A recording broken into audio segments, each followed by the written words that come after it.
Messieurs, Boker Tov.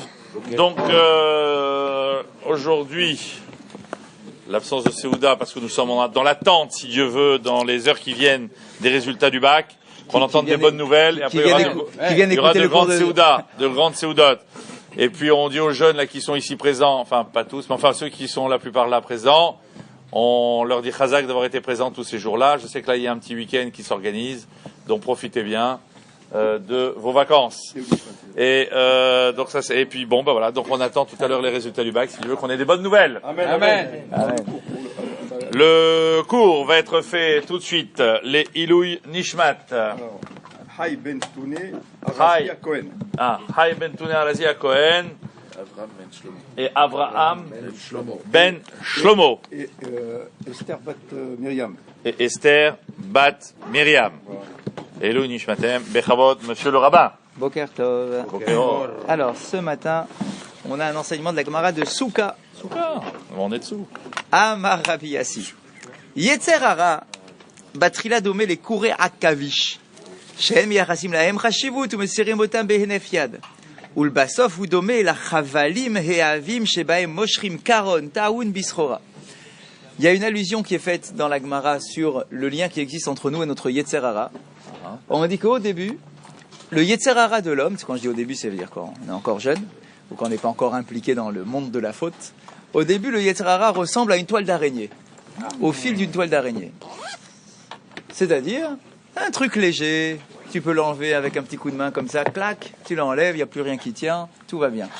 Mais à la fin, si tu ne le retires pas suffisamment tôt, alors ce Yetzer hara-là devient une corde tellement épaisse qui te permet de tirer une charrette pleine de marchandises. Ça veut dire que soit tu réagis à temps et tu arrives à retirer les fils de la toile d'araignée facilement, soit ça devient une corde épaisse que qui te tirera quoi, vers la faute. Kelomar. Otam chavle shav dakim kekure akavish. Shebaim mosher hayetzer et adam. Au début, on nous dit quoi? Ce fil-là de la toile d'araignée, en fait, la comparaison que fait la Gemara, c'est de dire que ce fil de la toile d'araignée, c'est celui-là, le Yetzer hara, qui nous tire. Donc on va dire au début, attends, si t'es tiré par le fil d'une toile d'araignée, ça va, tu peux faire le poids mort, tu peux aller dans l'autre sens, il n'y a aucun problème, le fil il va se briser. Mais si tu t'es laissé entraîner par le fil de la toile d'araignée, d'accord, au début, sache que ce fil-là, au fur et à mesure, va se transformer non pas simplement comme étant le fil d'une toile d'araignée, mais comme étant une corde qui te tire. Du coup, tu peux plus faire marche arrière, parce que ça te tire tellement fort, d'accord, que tu n'as pas la force de faire marche arrière. Ça, c'est le passage de la Gemara. Arav, Chanoch HaKohen Ehrentreu. Le Rav Ehrentreu, très connu. C'était le grand rabbin d'Allemagne, juste avant la Seconde Guerre mondiale. D'accord, c'est un rav connu. Il a écrit un livre qui s'appelait le Komet Samincha, aussi connu comme livre d'études sur la Gemara. De Berlin. Kemogam bemishnato alichatit ainuyit bemachat shenia lishmerat sivion. Donc c'est un livre qui a écrit sur la halacha, etc. Bon, et alors? Et ben lui, il trouve un lien entre cette Gemara et l'histoire de la paracha de Balak qu'on lit cette semaine. On dit, ah bon, pourquoi est-ce que tu vois le lien? Le voilà. Il nous dit, regarde l'histoire avec l'ânesse de Bilam. Lorsque Bilam prend la route pour aller maudire le clan d'Israël, on nous dit quoi? On dit qu'il y a 3 petits événements avec son ânesse. Le premier, on nous dit quoi? Que donc l'ânesse a vu un ange qui était devant elle, ok? Et on nous dit quoi? Va tête à aton minaderer, va teler basade. Au début, l'ânesse, quand elle voit l'ange, elle se détourne et elle va dans les champs. Bilam, qui s'aperçoit que son ânesse est en train de partir sur le côté, tac, il tape son ânesse pour la remettre sur le droit chemin. Ça, c'est la première fois. Deuxième fois, Vayamon malach Hashem imshala keramim, gader misé, vegader misé. La deuxième fois, on n'est pas dans un champ qui est totalement ouvert, on est sur une petite passerelle avec gader misé, vegader misé. Il y a une clôture d'un côté et une clôture de l'autre côté. Et là encore, donc, elle commence à se mettre un peu sur le côté. Bilam s'énerve et il tape son ânesse la deuxième fois. Pam shlishit, la troisième fois, va Yosef malach Hashem lavor vayamod bemakom tsar Hashem derech yelitot yaminus. La troisième fois, le chemin est très serré, il y a des clôtures de chaque côté, mais il n'y a même pas la place pour se pousser d'un côté ou l'autre. Donc quand l'ange va arriver devant l'ânesse, qu'est-ce qui va se passer? Puisque l'ânesse ne peut pas se pousser, elle va se cambrer, elle va se mettre en arrière, le Bilam va tomber, et l'ânesse va l'écraser. Eh bien, le Rav Aaron Troy fait la dracha suivante. Il nous dit, tu peux voir dans ces trois images le fameux lien qu'il y a entre le Yetzer Hara et l'homme, avec la comparaison avec une toile d'araignée au début et une corde à la fin. Ça veut dire quoi? C'est-à-dire qu'au début, ton Yetzer Hara, il est en train de te diriger, mais tu as largement la place de circuler. D'accord? Il contrôle pas l'événement, d'accord? Il contrôle pas la situation. On est dans un champ. D'accord? Dans le champ, tu as de quoi aller à droite et à gauche, il n'y a aucun problème. Ta Yetzer Hara s'est mis devant toi, mais tu pouvais t'enfuir facilement. Il n'y avait aucun problème. C'était vraiment un fil d'araignée. La deuxième fois, c'était un peu plus serré. Tu as le Yetzer Hara qui est devant toi, il essaye de prendre le dessus, mais il y a encore... Allez, ça va faire un peu mal, hein, on va s'écorcher, s'égratigner un peu, d'accord, il y a des clôtures de chaque côté, mais il y a encore de la place pour s'en défaire. La troisième fois, par contre, c'est complètement bloqué, d'accord, et le Yetzer Hara, il prend complètement le dessus, et il t'écrase. Et on nous dit que Bilam, c'est ce qu'il a fait. Au début, il aurait pu comprendre le truc, il aurait pu se dire, allez, c'est bon, je fais marche arrière, je me laisse pas aller pour aller maudire le peuple d'Israël, je fais marche arrière, je retourne à la maison. C'était facile la première fois. Il a insisté, il s'est dit non, c'est pas grave, je continue, je veux aller les maudire coûte que coûte. Bon, la deuxième fois, tu avais encore la possibilité de faire marche arrière, mais tu t'es dit, allez, c'est pas grave, ça fait un peu mal, mais j'y vais quand même. La troisième fois, en fait, il a plus la possibilité. Il est complètement pris par son Yetzer, par cette volonté d'aller maudire les enfants d'Israël. D'accord? Et du coup, c'est pas simplement une toile d'araignée qu'il faut juste retirer de la main, c'est une corde très épaisse qui te tire. D'accord? Où maintenant, t'as plus la possibilité de faire marche arrière, et donc t'es complètement entre les mains de ton Yetzer Hara. Il y a un commentaire qui nous dit que, en réalité, le Yetzer Hara, soit c'est moi qui le tiens entre mes mains, soit c'est lui qui me tient entre ses mains. C'est ça toute la question. Au début, c'est moi qui le tiens entre mes mains. Ça veut dire quoi? C'est-à-dire qu'il est entre mes mains. Quand je suis pas encore trop dans la faute, je suis un peu au début, on va dire, de la faute, il est entre mes mains. Je peux décider de lui ouvrir les mains ou je peux décider de l'écraser tout de suite. Mais après, c'est moi qui suis entre ses mains. Ça veut dire que je suis plus maître de la situation. Et donc les Chachamim, ils donnent cette image-là en disant qu'au début, le Yetzer Hara, c'est comme un étranger que tu croises dans la rue. Il vient comme ça, il te tape un petit coup dans l'épaule, d'accord? T'as envie de l'écouter ou t'as pas envie de l'écouter? C'est toi qui décides. La deuxième fois, si l'étranger en question, tu le fais rentrer chez toi, alors c'est un invité qui est chez toi, il est déjà un peu plus pesant. Il est chez toi à la maison, tu l'as fait rentrer chez toi. Mais bon, c'est quand même toi le balabaïd, c'est toi le maître de la maison. La troisième fois, c'est comme si c'était lui qui devenait le maître de la maison. Le Yetzer Hara, c'est exactement pareil. Plus tu le laisses pénétrer en toi, et plus il prend les clés de la situation. Halakha du jour. On est toujours sur les halakhot sur le Chazan. On a dit hier qu'on n'avait pas le droit, que le Chazan vient du mot chazé, qui signifie regarder. C'est pour nous dire que les fidèles, mais le Chazan en particulier, a une obligation de faire la tefila en ayant un livre sous les yeux. Un chazan ne doit pas faire la tefila par cœur, c'est impossible. Premièrement, il risque de tromper comme monsieur tout le monde, mais en plus, comme il a le stress... Exactement, mais il a la responsabilité, et hier on a dit qu'il a le stress. Un chazan, puisqu'il est le représentant de toute la communauté, tout le monde le regarde, tout le monde attend quelque chose de lui, il y en a qui veulent que ce soit comme ça, un autre il veut que ce soit comme ça. Donc le chazan ressent un certain stress de l'ensemble de la communauté, et donc on nous dit... Par l'oubli, par le stress, il risque de se tromper, à plus forte raison. Donc il doit absolument avoir un livre sous les yeux pour faire cette tefila. Il ne doit pas faire la tefila par cœur, le chazan.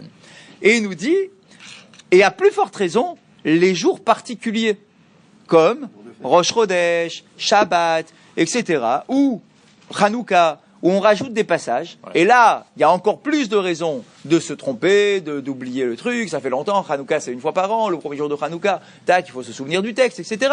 Donc on nous dit, c'est impossible d'imaginer, déjà ça on le dit pour les fidèles, on dit que, allez, quelqu'un qui ferait sa Amida par cœur, on a dit hier c'est pas bien, même pour un fidèle, hein.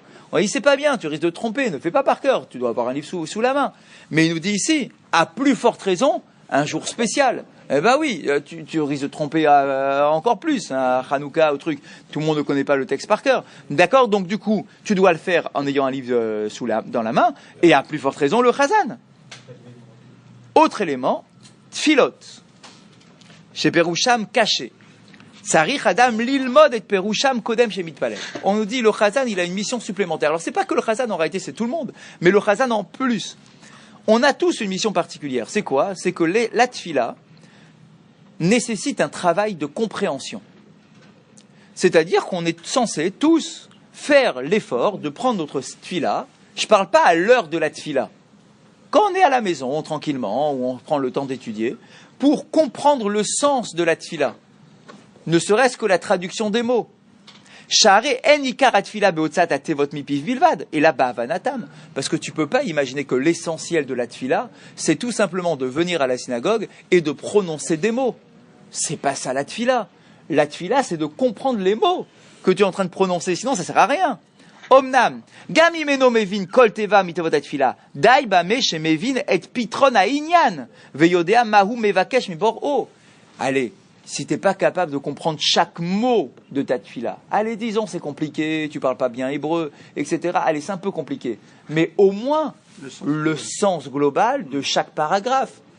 Ça serait complètement fou que dans ta Hamida, par exemple, tu es en train de faire la bracha de Refaenu, d'accord, et que toi, tu penses à gagner ta parnassa. Enfin, ça n'a rien à voir. D'accord? Donc, tu dois avoir au moins une kavana qui correspond. Ouais. D'accord? Tu dois avoir une kavana qui correspond à ton texte. D'accord? Pas n'importe quoi. Matinu bedivre aposkim. Tochacha megula. Beinyan amitpalelim. Shenam mechavenim bitfilatam. Venam mevinim tefilatam.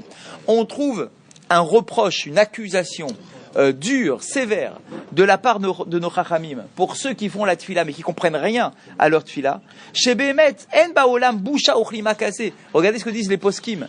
Ils disent, il n'existe pas une plus grande honte pour l'homme de faire une tfila sans rien comprendre. C'est honteux. Pourquoi c'est honteux? Shadam balif neboro, umbakesh mimidou bakashot. Parce que tu fais l'effort, tu te lèves le matin, tu sors de ton lit, c'est déjà un effort. Tu viens à la synagogue, tu viens faire des demandes à Kadosh Baruch Hu. Et tu laisses ta bouche dire des mots qu'elle a l'habitude de dire parce que ça fait 10 ans que tous les matins tu viens à ta tfila. Velibo marchevota benyani macherim.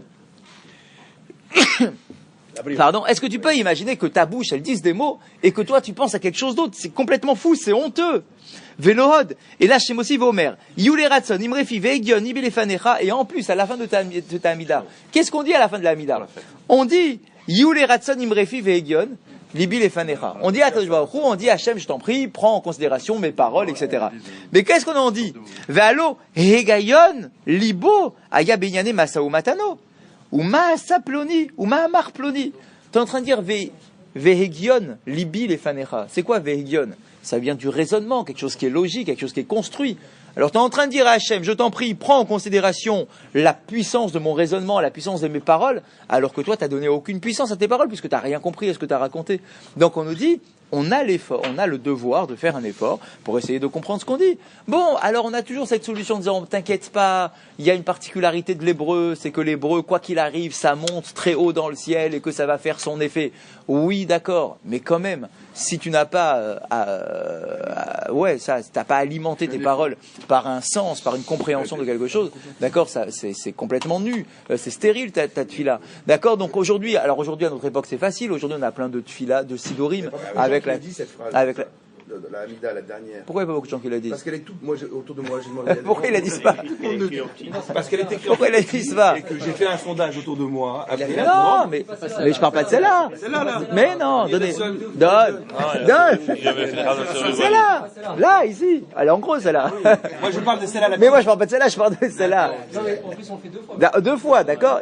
Ici, elle fait partie de ta tfila. D'accord, c'est la conclusion de ta tfila. Donc, tu fais ta conclusion. Tu dis à Hachem, merci de prendre en considération la puissance de ma conviction dans ma tfila, mais t'as rien mis comme conviction. D'accord? Donc, on a dit. Qu'est-ce qu'il a lu en bas, là? Non, le truc pour la construction du Beth Amikdash. On parle même pas de la construction du Beth Amikdash de la fin. D'accord? On parle de l'ensemble. Donc, on nous dit quoi ici? Aujourd'hui, c'est facile. Aujourd'hui, c'est facile. On n'a même plus besoin de se casser la tête pendant des heures. T'as un sidour avec la traduction, mot à mot. Ça se trouve, aujourd'hui, c'est facile. À une certaine époque, alors il fallait s'asseoir, prendre un dictionnaire, aller chercher les mots. Aujourd'hui, on n'a même pas besoin de se casser la tête trop longtemps. Mais quand même, c'est bien, de temps en temps, d'accord, de prendre son siddur ou de prendre un livre avec traduction et de voir le sens de chaque mot. Même pourquoi pas, si on n'est vraiment pas capable de comprendre les mots de la tfila, etc., de prendre un petit crayon, d'accord, de mettre à côté de chaque paragraphe. Voilà, là je parle de la santé, là je parle de la parnassa, là je parle de trucs. Au moins ça, c'est pas sorcier, d'accord, mais au moins avoir le sens de chaque paragraphe pour avoir une kavana qui corresponde au moins au sens global du paragraphe que je suis en train de lire. Chazak ou Baruch.